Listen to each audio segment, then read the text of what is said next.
Hello, hi. ഞാനിവർ പടം കണ്ടേ. നമ്മുടെ ആസിഫ് അലിയുടെ അനിയൻ അഭിനയിച്ച സംഭവം അധ്യായം എന്ന് പറഞ്ഞ പടം.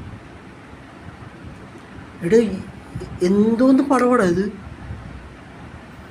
എനിക്കൊന്നും മനസ്സിലാകുന്നില്ല.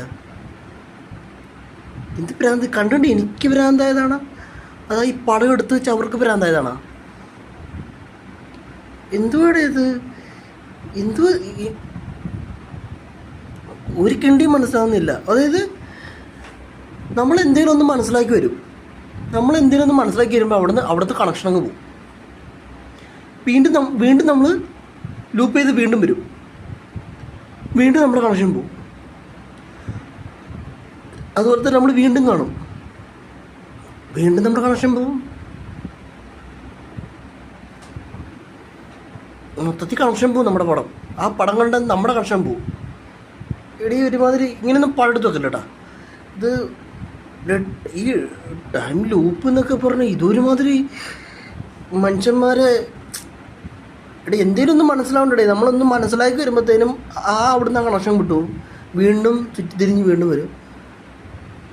ഇത് പടത്തിൻ്റെ അവസാനം റിപ്പീറ്റഡാണ് ഈ പടം. ആ പടം ഫുള്ള് റിപ്പീറ്റഡാ. നമ്മൾ കണ്ടതാന്ന് തന്നെ പിന്നെ കണ്ടുകൊണ്ടിരിക്കും. ആ പടത്തിൻ്റെ അവസാനം ടിസ്റ്റുണ്ട്. അവിടെയും നമുക്ക് ഭ്രാന്താവും. മൊത്തത്തിൽ ആ പടം ഭ്രാന്താ. ആ പടം കണ്ടേ നമ്മുടെ കിളി പോവും.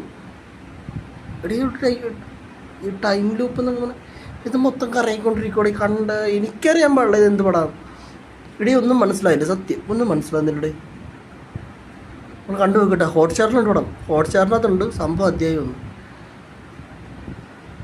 നിങ്ങൾ കണ്ടു നോക്ക്, പടം കണ്ടു നോക്ക്. അപ്പം നിങ്ങൾക്ക് എന്തെങ്കിലും ചിലപ്പം കണ്ടു നോക്ക്. ഏതായാലും ഞാനിപ്പോൾ ഒന്നും പറയുന്നില്ല. എനിക്കെന്തൊക്കെയോ ഒന്നും കണക്ഷൻ കിട്ടിയിട്ടില്ല. അവിടെയും തൊട്ട് ഇവിടെയും തൊട്ട് ഇവിടെയും തൊട്ട് അവിടെയും തൊട്ട് ഇവിടെയും തൊട്ട് എങ്ങനെയൊക്കെയോ പോയി. ആ പടം കണ്ടു തീർത്തു. സംഭവം കൊള്ളാം, പക്ഷേ കണക്ഷനില്ല. നമ്മുടെ കണക്ഷൻ പോവും. നമുക്ക് ഭ്രാന്താകും, അല്ലെങ്കിൽ ആ പടം എടുത്തവർക്ക് ഭ്രാന്ത്. ഇതിലേതൊന്ന് ഭ്രാന്താ ഉറപ്പ്.